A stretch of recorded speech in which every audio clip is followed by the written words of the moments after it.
राजनीतिक प्रस्ताव पर चर्चा हुई है उसको लेकर हमारे वरिष्ठ नेता और असम के हमारे लोकप्रिय मुख्यमंत्री हेमंत विश्व शर्मा जी आप लोगों को संबोधित करेंगे। फ्रेंड्स, जैसे आप लोग जानते हैं कि हमारा कार्यकारिणी का आज दूसरा दिन था। On second day, on the first day, we discussed about the economic resolution, and today it was turned to discuss about the political resolution. Union Home Minister Amit Shah ji has moved that resolution before the House, which was passed unanimously. Amit Shah ji ने जब ये प्रस्ताव को सदन का पटल में रखा तो उन्होंने कोई बिंदुओं को अपना वक्तव्य में कोई सारे बिंदुओं में ध्यान आकर्षित किया, फ्लैग किया। मैं माननीय अमित शाह जी का स्पीच से जो मेरा विचार में सबसे महत्वपूर्ण रहा वही सारा अंश आप लोग का सामने रखने का कोशिश करूंगा। गृह मंत्री अमित शाह जी ने पहले अपना भाषण में गुजरात दंगा का ऊपर जो सुप्रीम कोर्ट का फैसला आया है उनको ऐतिहासिक बोला, ऐतिहासिक निर्णय बताया। सुप्रीम कोर्ट का फैसला काफ़ी ऐतिहासिक रहा है। आदरणीय प्रधानमंत्री जी पर जो भी आरोप लगाया गया सुप्रीम कोर्ट ने उससे पूरा का पूरा झूठा करार दिया और इसे राजनीति से प्रेरित बताया। 18-19 साल की लड़ाई में देश का इतना बड़ा नेता एक शब्द बोले बगैर सभी दुखों को नीलकंठ भगवान शंकर के 20 पान की तरफ गले में उतरकर सहन कर लड़ता रहा और आज अंत में सत्य सोने का तरह चमकता हुआ आ रहा है। हर जांच में मोदी जी बेदाग रहा। भाजपा की विरोधी राजनीतिक पार्टियां कुछ आइडियोलॉजी लिए राजनीति में आए हुए पत्रकार और कुछ एनजीओ ने मिलकर इन तीन त्रिकूट ने मिलकर इन आरोपों को इतना प्रसारित किया। आदरणीय श्री नरेंद्र मोदी जी ने एसआईटी का पूछताछ का सामना किया और उन्होंने अपमान सहा, लेकिन संविधान के प्रति उनका निष्ठा है कि वो चुप रहे। आज विपक्ष का नेता भ्रष्टाचार के आरोप में देश में अराजकता फैला रहा है। अमित शाह जी ने विपक्ष पर भी कुछ बोला। आज विपक्ष बिखरा हुआ है। कांग्रेस में लोकतंत्र स्थापित करने के लिए उसके ही सदस्य लड़ाई कर रहे हैं, लेकिन डर से परिवार अध्यक्ष पद का चुनाव नहीं कर रहा है। कांग्रेस का मोदी फोबिया हो गया है। कांग्रेस देश हित के हर निर्णय का विरोध करने लगे हैं। हताशा और कांग्रेस कंप्लीटली हताशा और निराशा में है। सर्जिकल स्ट्राइक का विरोध, एयर स्ट्राइक का विरोध, धारा 370 की खत्म करने का विरोध, जीएसटी का विरोध, आयुष्मान भारत का विरोध, योग का विरोध, वैक्सीन और वैक्सीनेशन का विरोध, सीए का विरोध, ट्रिपल तलाक का विरोध, राम मंदिर का विरोध, आजादी के अमृत महोत्सव का विरोध। हर विषय में कांग्रेस खाली विरोध का ऊपर ही विरोध करते जा रहा है। कांग्रेस का राजनीति एक परिवार की जागीर समझती है। हम राजनीति को सेवा का माध्यम समझते हैं। राजनीतिक हिंसा का दौर खत्म होना चाहिए। अमित शाह जी ने ये विरोधी जो अभी वातावरण है उनका ऊपर बोला। राष्ट्रपति चुनाव पर अमित शाह जी ने बोला। आदरणीय प्रधानमंत्री जी के शासनकाल में 2 राष्ट्रपति चुनाव का अवसर आया। भाजपा ने एक बार दलित को, दूसरी बार एक महिला आदिवासी को चुना जो जमीन से जुड़ी रही है। सुरक्षा का व्यापक सुधार का बारे में बोला। मोदी जी के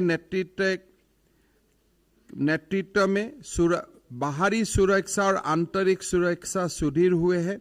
रक्षा क्षेत्र में व्यापक सुधार हुआ है। जम्मू कश्मीर का भारत का अभिन्न अंग बनाया है, धारा 370 का एबोलिशन करते हुए।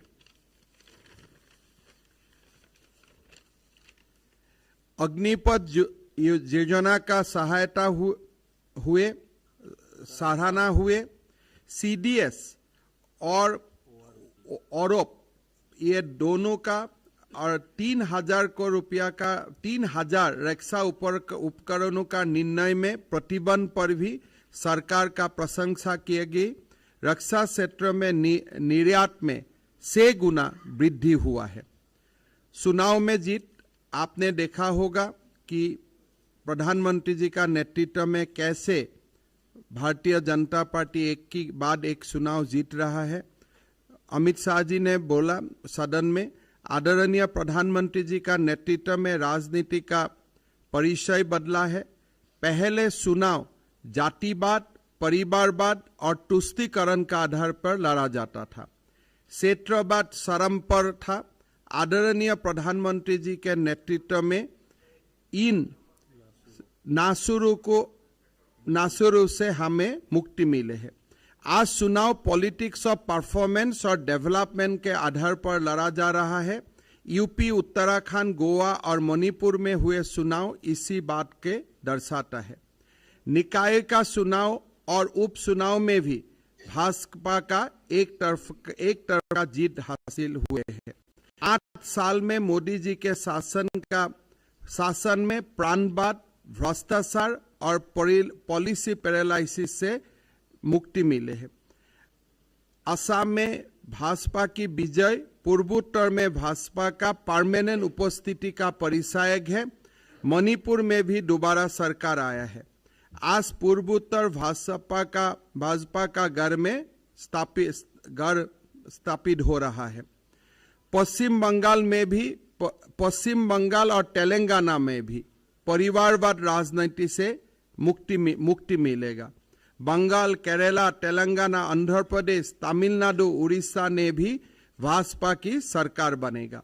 सुरक्षित और समृद्ध भारत के लिए 30 से 40 साल तक देश में और राज्य में भाजपा सरकार का आवश्यकता है। अर्थव्यवस्था गरीबी 22% से घटकर 10% तक नीचे आया है। हेल्थ इंफ्रास्ट्रक्चर में भारत 2026 तक दुनिया का टॉप 5 देश बन जाएगा। विश्व पटल में जो भारत का उभरते हुए नेतृत्व है उसका बारे में भी अमित शाह जी ने आलोचना किया, अपना वक्तव्य रखा। प्रधानमंत्री जी के नेतृत्व में भारत ग्लोबल लीडर बना है। आज विश्व के कोई राष्ट्राध्यक्ष प्रधानमंत्री श्री नरेंद्र मोदी जी का और आशा भरी नजर से देखते हैं। भारत का विदेश नीति देश हित में बनी है।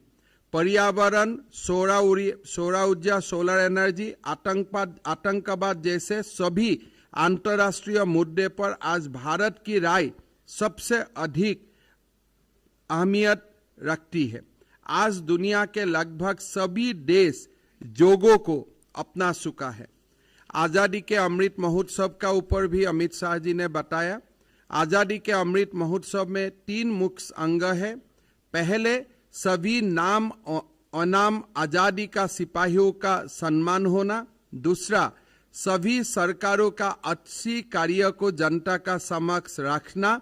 और तीसरा, आजादी का अमृत काल में हम सब संकल्प ले कि भारत फिर से विश्व गुरु के पद पर प्रतिष्ठित हो सके। विपक्ष हमारी इस पहल का भी मखौल उड़ा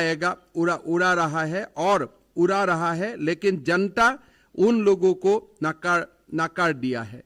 तो कुल मिला के गृह मंत्री अमित शाह जी ने सुप्रीम कोर्ट का historical verdict the winning spread of BJP in the elections, राष्ट्रपति चुनाव में जो हमने दलित आदिवासी महिला श्रीमती द्रौपदी मुर्मू जी को उम्मीदवार का हिसाब राष्ट्र का सामने रखे, ये सारा मुद्दा पॉलिटिकल रिजोल्यूशन में हम सब सदन का सामने रखे और चर्चा का बाद और कोई बाकी सारे सदस्य ने भी ये चर्चा में भाग लिया और चर्चा का बाद ये पॉलिटिकल रिजोल्यूशन विथ कंसेंसस ये पारित किया गया और ये पॉलिटिकल रिजोल्यूशन का सेकंड किया कर्नाटक का माननीय मुख्यमंत्री बोम्मई जी ने और मैं भी वो पॉलिटिकल रिजोल्यूशन का सेकंड किया था। रुक जाइए प्लीज प्लीज 1 मिनट। राकेश रुक जाइए। हाँ? राकेश रुक जाइए। यस 1 मिनट रुक जाइए। पहले इंग्लिश में 5 मिनट, उसके बाद आप लोग का क्वेश्चन लेंगे इंग्लिश में। So as you know that today in the national executive, Home Minister Sri Amit Shah ji has moved the political resolution. The resolution was seconded by the Chief Minister of Karnataka, Sri Bommai ji, and myself. In beginning of his speech, Amit Shah ji has drawn the attention of recent Supreme Court verdict on the various cases or basically on the Gujarat riot case, and he has said that Supreme Court has cleared Modi ji completely and also exposed the conspiracy of various individual ideologically oriented media person and NGO who all along conspired to defame Honorable Prime Minister Sri Narendra Modi ji. He also mentioned that how throughout these years Modi ji completely maintained his silence. He drank poison the way Nilkantha drank poisons during the Amrit Manthan, but he continued to cooperate with the SIT and he did not enacted any drama when he appeared before SIT the way a certain political leader is enacting drama when he was asked to appear before a lawful authority. Amit Shah ji has also said that whenever there are welfare position or welfare scheme initiated by the government of India, opposition criticize everything. Opposition has criticized GST, opposition has criticized airstrike, opposition has criticized surgical strike, opposition has criticized Ayushman Bharat, opposition has criticized International Yoga Day, opposition has criticized the vaccine for COVID as Modi vaccines, so on and so forth. They have only criticized and opposed every policy which was initiated for the welfare of the nation. Congress today become only a party of a family.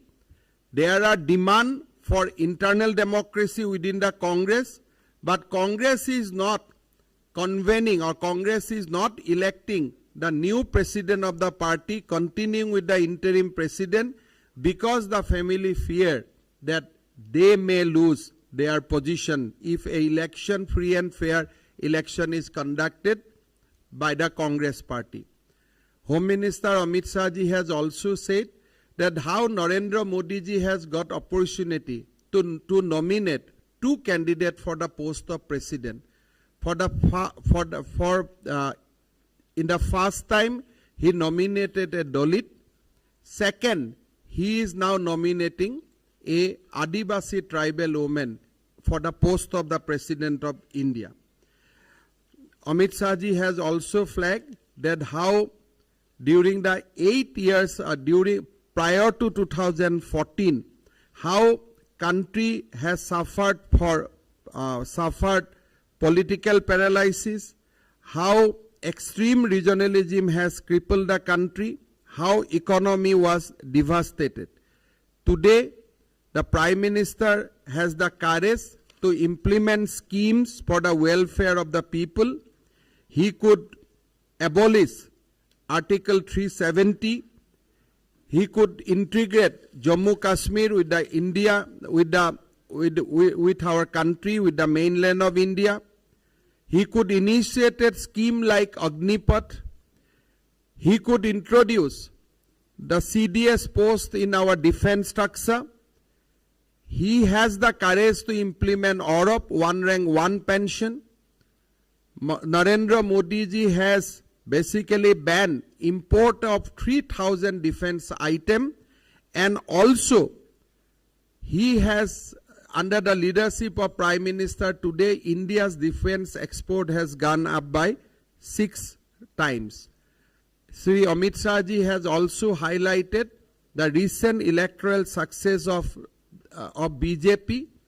He has clearly said that the recent electoral victory of BJP has clearly demonstrated that in our country, Jatibad, Paribarbat, and the politics of appeasement has come to an end. Now the era of politics of performance and politics of development has started. He also said that how in the Northeast, the BJP is now actually establish its permanent address. It will be very, very difficult to disclose BJP now. He has said that in Telangana and in West Bengal also, we will defeat family rule and BJP will come to power whenever election will held. He also said that BJP will soon have its government in Bengal, Kerala, Telangana, Andhra Pradesh, Tamil Nadu and Orissa.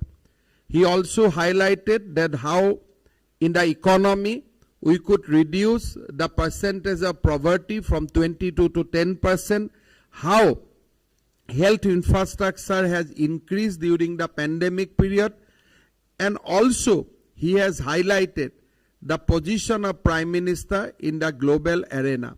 Today, Honorable Prime Minister Sri Narendra Modi ji is considered as one of the top leaders of the world, and his views on various important world issues like environment, solar energy, terrorism, how his views is counted and how the other global leaders are waiting to hear the views of our Prime Minister on this issue. He also says that Azadi Ka Amrit Mahotsav, which we are celebrating now, basically the country will pay tribute to our unsung heroes. Country will pay tribute to the heroes of the freedom struggle. During this period, whatever government we had in this country, it is our bounden duty to bring the good works done by every government in the past to actually before the people. And also he says that we must take a vow to make India a Vishwa Guru during the Amrit Kal of our Azadi Ki Amrit Mahotsav. He has says that yes, today the opposition has gone to the extent of criticizing the celebration of Azadi Ka Amrit Mahotsav, but people of India has already put opposition in their place. The next 30 to 40 years, it will be era of BJP and country will become Vishwa Guru during the reign of the BJP. So these are the basic points he has mentioned during his one by one. resolution. Mr. Brajesh Pandey, please. Please, 1 minute, please. Liz Matthew from Indian Express.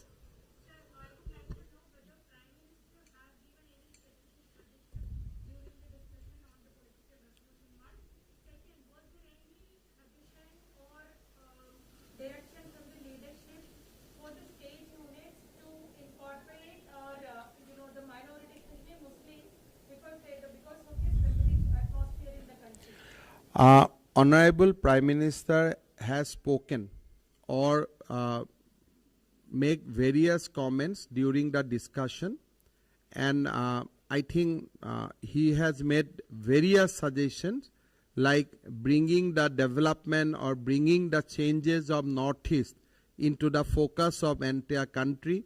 And he has also suggested the various way how BJP workers should take the message of the achievement of our country to the grassroots level.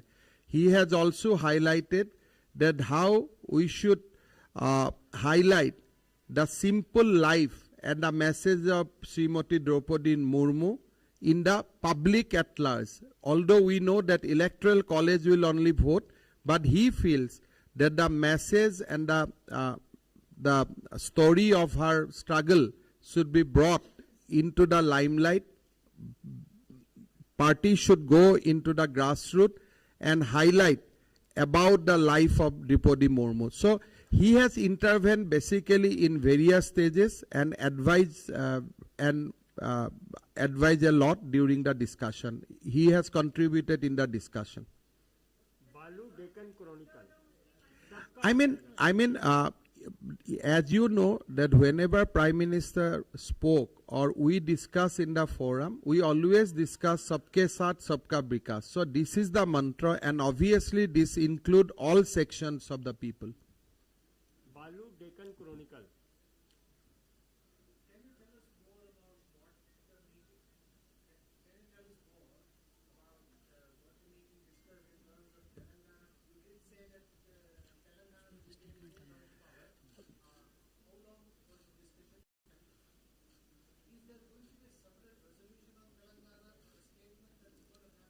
Yeah, on Telangana, party is going to release a separate statement, but generally we have discussed Bangsbat in our political resolution.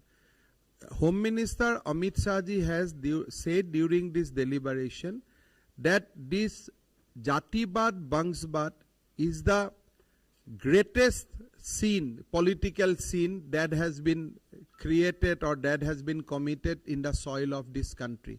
So he said that now the era of Bangsbat will come to an end, and obviously Telangana will have a new government soon. Rakesh PTI Neeraj Pandey ABP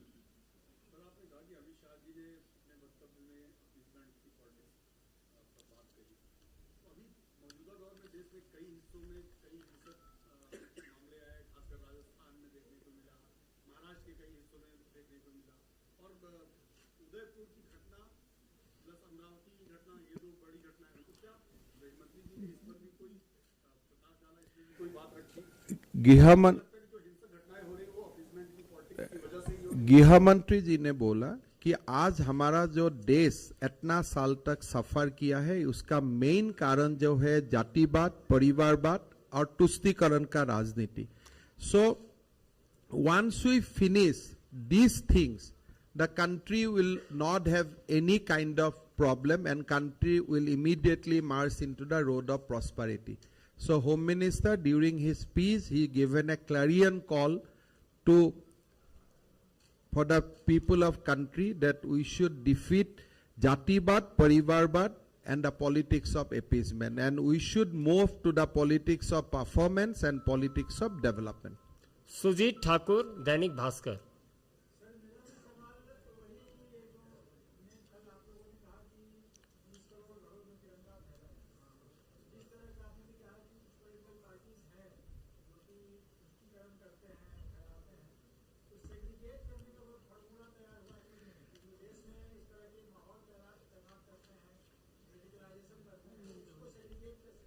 नहीं, आप किसको segregate करना चाहते हैं? Political party को?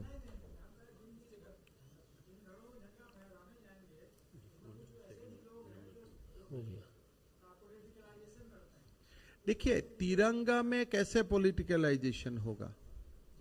तिरंगा में क्या पॉलिटिकलाइजेशन है? तिरंगे में तो कोई पॉलिटिकलाइजेशन नहीं है. देखिए, आज पॉलिटिकल रिजोल्यूशन में हमने ये बात डिस्कस नहीं किया हूं, बट हमारा जनरल जो व्यू है बार बार आज हाउस में आया है कि ये देश को अगर हम विश्व गुरु बनाना है तब ये देश को जातिवाद, वंशवाद और पॉलिटिक्स ऑफ एपीजमेंट का राजनीति से ऊपर आना है। तो हमने कोई स्पेसिफिक बात डिस्कस करना या बोलना, इससे ज्यादा जो मैसेज है, ये मैसेज बहुत ही तगड़ा रहा, बहुत ही स्ट्रांग रहा कि अभी देश को जातिवाद खत्म करना है, वंशवाद खत्म करना है और तुष्टीकरण का राजनीति खत्म करना है। ये जो basic take away of this political resolution was that कि देश को अभी इससे ऊपर जाना है। Mohit Bhatt, Times now.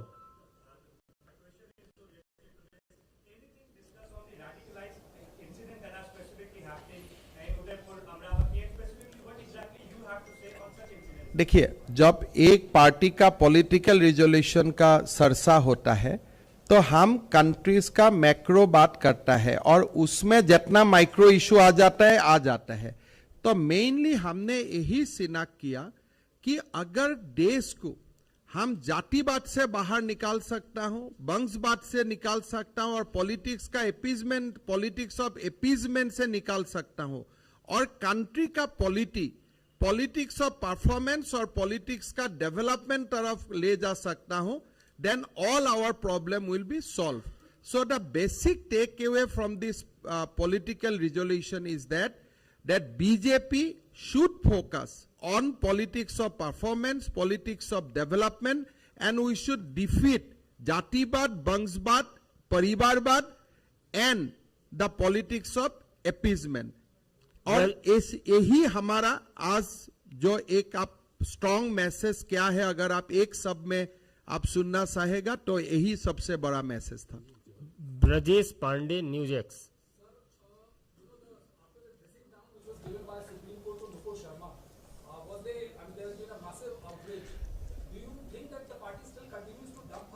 नहीं, आप जो क्वेश्चन पूछ रहे हैं इसका पॉलिटिकल रिजोल्यूशन से क्या संबंध है, मुझको दिखाई नहीं देता है।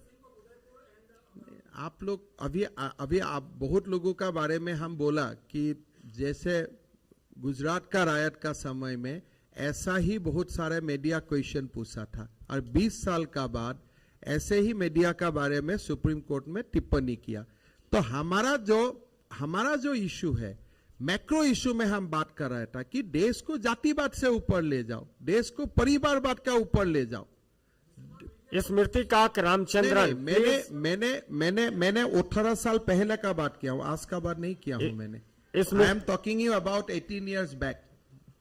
स्मृति काक, रामचंद्रन, हिंदुस्तान टाइम्स।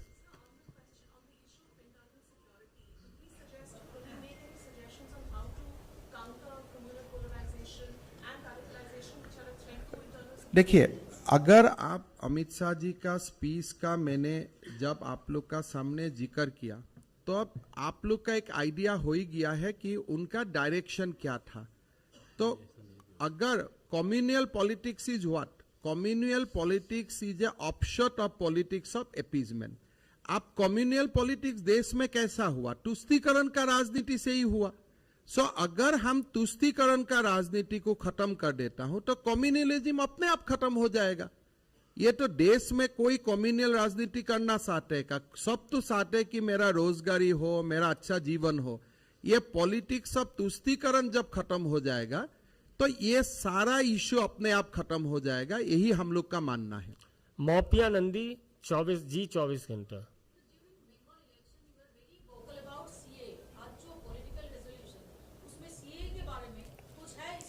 नहीं, अमित शाह जी ने बोला है कि opposition has also criticise CA. तब उनमें पूरा सारे जो लिस्ट दिया कि आज देश में जो भी अच्छा काम हुआ है, सारे अच्छा काम को opposition has criticise, and on this list he has also mention CA. So dear by आपको you can always conclude. I think in this entire speech, he has flagged CA as a part of our achievement. So the time will come and he will decide the time, but CA का ऊपर हमारा जो प्रतिबद्धता है, इसको उन्होंने दोहराया। Piyush, Republic TV.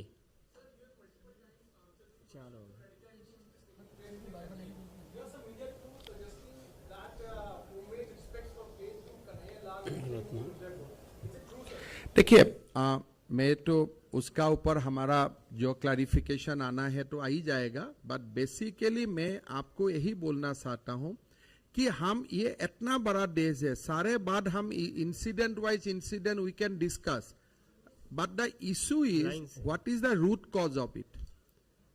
अगर कांग्रेस ने ये देश में तुष्टीकरण का राजनीति का शुरुआत नहीं करता था, today we would not have discuss anything like Udaipur और any incident. So in this platform where we discuss macro things and guideline for the next till we come for the next executive, Amit Shah ji has clearly indicated, our political resolution has clearly indicated that we have to work continuously to free this country from the politics of appeasement, जातिवाद, वंशवाद, परिवारवाद। बाकी सारे जो आप incident का नाम आप लेगा और काल भी होगा, कुछ आगे भी हुआ है, हम तो incident wise incident we can discuss, but what is the root cause of it. When this kind of gathering happens, we basically discuss the prescription, how to overcome, how to take country out of all this issues. Vikas Chandra, News Nation. Sir, मेरा सवाल है कि राष्ट्रीय कार्यकारिणी की बैठक हैदराबाद में होने से साफ है कि तेलंगाना से है, दो ही है। क्या इस राजनीतिक प्रस्ताव में दक्षिण भारत को लेकर कोई विशेष बात की गई? Today, Karnataka CM Bommai ji has also discussed elaborately about the politics that is happening in the south. He has also briefly mentioned that rising of various fundamentalist organization and how Congress is trying to जातिवाद को एक शर्म सीमा में ले जाके एक जाति का अंदर में भी, और how they are trying to create more जातिवाद। So basically we discuss about the situation in southern state and the hope in the entire house is completely in a positive mood. The delegation from our South Indian state strongly believe that we are going to have a major breakthrough in South India soon, be it in Telangana, be it in Tamil Nadu. The next growth area of BJP will come from South. That is the collective hope and collective findings of the house. Ratna सियासत।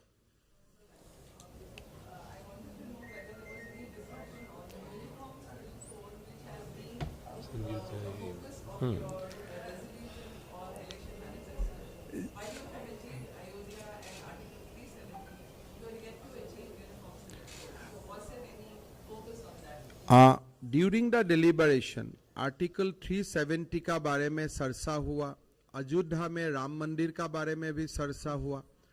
Generally, women empowerment, which include everything. So, women empowerment का बारे में बहुत अच्छा चर्चा हुआ, और जो भी वुमेन एम्पावरमेंट का जो भी ऑब्स्टैकल्स है उसको हम लोग को रिमूव करना है। That is the view of the house, and as I told you that in this entire political resolution, more and more macro things has been discussed. Payal Mehta. You represent the Northeast as a MERA chairperson as well. When you spoke about the political resolution, what is the roadmap ahead for the Northeast, and why have we not seen things like the Naga Accord being implemented so far? Look, basically when I seconded the political resolution, I seconded whatever has been said by Home Minister in the floor of the House. So Home Minister himself mentioned about the Northeast, and he has also said that how now BJP has permanently come to stay in the Northeast, and how during the post 2014, how Modi ji has actually initiated a huge development activities in the Northeast.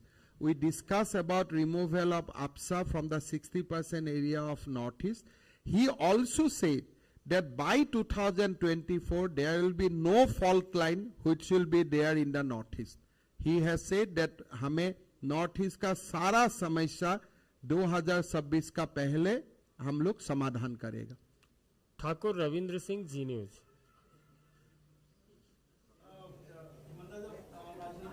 BJP का हमेशा से मानना है, और केवल इस घटना की जबकि देश के अंदर जिस तरह घटना घटती है उसको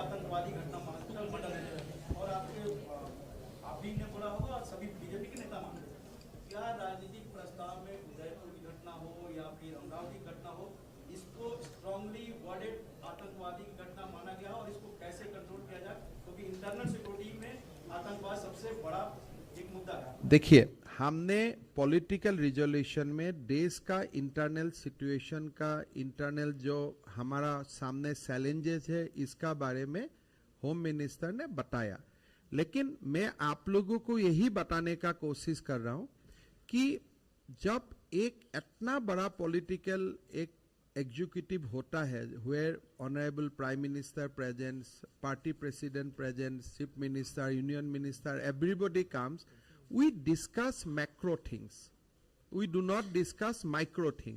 So ये प्रस्ताव में काफी सारे बात रखा गया, through which we can create a strong and robust internal security or environment in the country.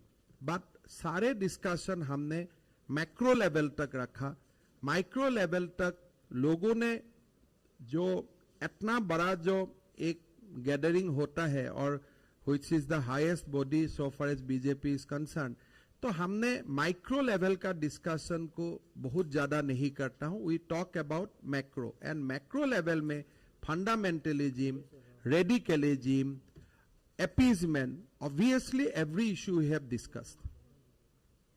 Poonam Pandey, Navbharat Times.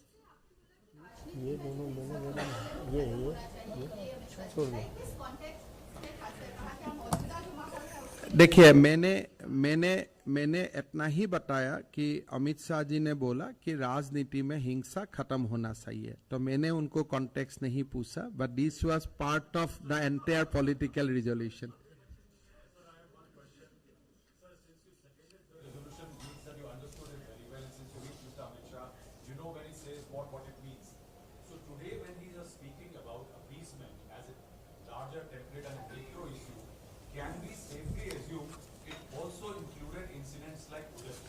देखिए, मैं बार बार यही बताना चाहता हूं कि अगर इतना बड़ा प्लेटफॉर्म में हम इंसिडेंट वाइज डिस्कस करूंगा तो that was not the mandate of this house. नहीं, देखिए, जब मैक्रो लेवल में we talk about politics of appeasement, we talk about Tushstikaran, we talk about fundamentalism, and we talk about taking the country to the politics of performance and politics of development. I think you can deduct by yourself that what BJP wants to do in next 10 years, 20 years, 30 years. हमारा country में, देश में दो ही politics होना चाहिए कि भाई आप परफॉर्म करो और सरकार चलाओ, देश में डेवलपमेंट करो. तो these two are the basic buzzword in the entire deliberation, that BJP wants to create an environment in this country which will be centered around politics of performance and politics of development. No appeasement, no जातिवाद, no वंशवाद, no परिवारवाद. बहुत बहुत धन्यवाद। हम पुनः आने वाले हैं। माननीय हेमंत जी का एक और मीटिंग है।